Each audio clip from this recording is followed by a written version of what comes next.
અમદાવાદની ખ્યાતિ હોસ્પિટલનું વધુ એક કારસ્તાન। 4 મહિના પહેલા એક દર્દીને સ્ટેન્ટ મૂક્યાનો ખુલાસો થયો। તાવડીપુરાના નાયર બાબુરાજનને સ્ટેન્ટ મૂક્યાનો ખુલાસો થયો છે। ખ્યાતિ હોસ્પિટલમાં નાયર બાબુરાજનને સ્ટેન્ટ મુકાવ્યાનો ખુલાસો। નળીઓ બ્લોક હોવાનું કારણ આપી હોસ્પિટલે સ્ટેન્ટ મૂક્યાનો ખુલાસો। PMJAY કાર્ડના આધારે દર્દીનું ઓપરેશન કરી નાખ્યાનો ધડાકો।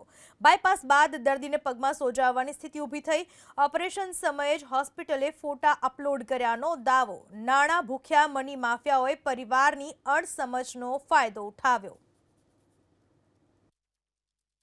एक तरफ ख्याति मल्टी स्पेशलिटी हॉस्पिटलना संचालको देश छोड़ीने भागी गया है। बीजी तरफ एक बाद एक तेमना कांड सामे आवी रह्या छे। अमदावादना तावड़ीपुरा विस्तारमां रहता नायर बाबुभाई जेमने छेल्ला 4 महीना पहला चक्कर आववानी परिस्थिति सर्जाता तेओ हॉस्पिटल चेकअप माटे गया हता अने तेमने पण बायपास करी नाखी होवानुं सामे आव्युं छे।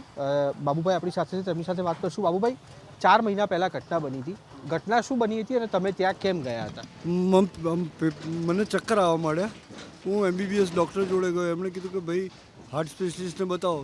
એટલે મારી મિસિસ કામ કરતી હતી, તેમણે પેપરમાં એક પેમ્પલેટ આવ્યું હતું કે પેમ્પલેટની અંદર લખ્યું હતું કે ભાઈ તમને ફ્રી દવાઓ કરાવવામાં આવશે, તમારે કોઈ પૈસા લેવામાં નહીં આવે।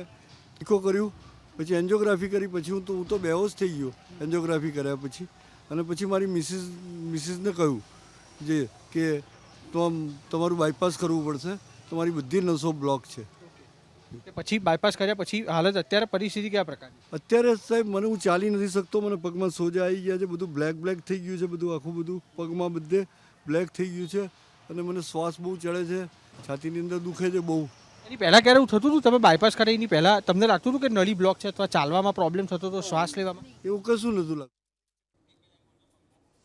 તો ખ્યાતિ હોસ્પિટલના એક બાદ એક કાંડ બહાર આવી રહ્યા છે અને વધુ એક કાંડ ખ્યાતિ હોસ્પિટલનો બહાર આવ્યો છે, જેમાં જાણવા મળ્યું છે 4 મહિના પહેલા એક વ્યક્તિની સારવાર કરી નાખવામાં આવી હતી। સ્ટેન્ટ મૂકી દેવામાં આવ્યા હતા જરૂર વગર।